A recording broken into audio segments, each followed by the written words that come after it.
নমস্কার, লিপিস ড্রিম কিচেনের আরেকটি নতুন রেসিপিতে স্বাগত জানাই। আজ আমি তৈরি করে দেখাবো একদম ঝরঝরে ও পারফেক্ট ঝাল সুজির রেসিপি। ঝাল সুজি বাড়িতে তৈরি করার সময় অনেকে ডেলা পাকিয়ে যায় বা সুজিটা ঝরঝরে হয় না, খুবই নরম হয়ে যায়। সেই কারণে আজ আমি আপনাদের কাছে তৈরি করে দেখাবো ঝাল সুজির রেসিপি। আর এই সুজিটা তৈরি করার সময় কতটা পরিমাণে জল দিলে সুজিটা একদম ঝরঝরে থাকবে, সেই টিপসটা আমি এখানে শেয়ার করে দেবো। চলুন দেখে নেওয়া যাক আমার আজকের ঝাল সুজির রেসিপি। কড়াইয়ের মধ্যে দিয়ে দিচ্ছি 1 কাপ সুজি পরিমাণে 200 গ্রাম। গ্যাসের আঁচটা মিডিয়াম ফ্লেমে রেখে সুজিটা ভেজে নিতে হবে 3 থেকে 4 মিনিট। আর সুজিটা কিন্তু কড়াইতে দেওয়ার আগে কড়াইটা আমি 1 থেকে 1.5 মিনিট মিডিয়াম আঁচে গরম করে নিয়েছিলাম। এখন গ্যাসের আঁচটা মিডিয়াম ফ্লেমে রেখে কিন্তু সুজিটা একটু হালকা লাল করে ভেজে নিতে হবে। আর সুজিটা যখন ভাজবেন তখন কিন্তু কন্টিনিউ এরকম ভাবে নাড়ি চাড়িয়ে ভাজবেন, তা নাহলে সুজিটা পুড়ে যেতে পারে। এখানে সুজিটা আমার ভাজা হয়ে গেছে। এখন কড়াইয়ের মধ্যে দিয়ে দিচ্ছি 1 টেবিল চামচ পরিমাণে রিফাইন্ড অয়েল। তেল গরম হয়ে গেছে, এখন দিয়ে দিচ্ছি 1 চা চামচ পরিমাণে সরিষার দানা আর অল্প একটু পরিমাণে গোটা জিরে। দিয়ে দিচ্ছি 1 টেবিল চামচ পরিমাণে আদা কুচি আর 3 থেকে 4 পিস কাঁচা লঙ্কা কুচি।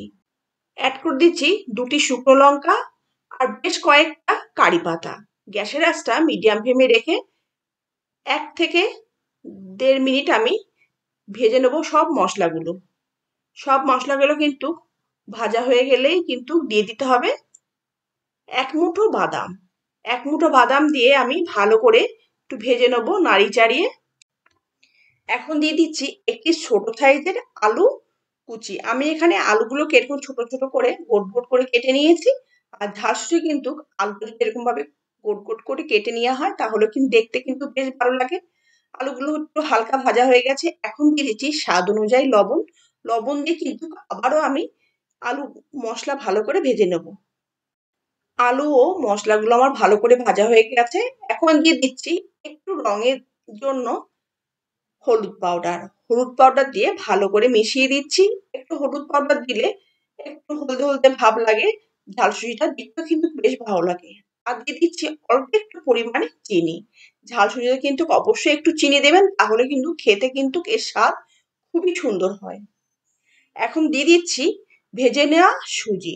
সুজি দিয়ে গ্যাসের আঁচটা মিডিয়াম ফ্লেমে রেখে এই 2 থেকে 3 মিনিট আমি ভালো করে সবকিছু দিয়ে সুজিটা ভেজে নেব। আর একটু সুজিটা আমার ভালো করে উল্টে পাল্টে ভাজা হয়ে যাচ্ছে।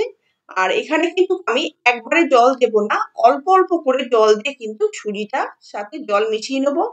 জলটা কিন্তু অবশ্যই খুব গরম জল দেবেন না, হালকা উষ্ণ গরম জল দিয়েই কিন্তু এই সুজিটা তৈরি করবেন, তাহলে কিন্তু একদম ঝরঝরে পারফেক্ট আমার মতন ঝাল সুজি রেসিপিটা আপনারাও কিন্তু অতি সহজে ঘরে তৈরি করে নিতে পারবেন।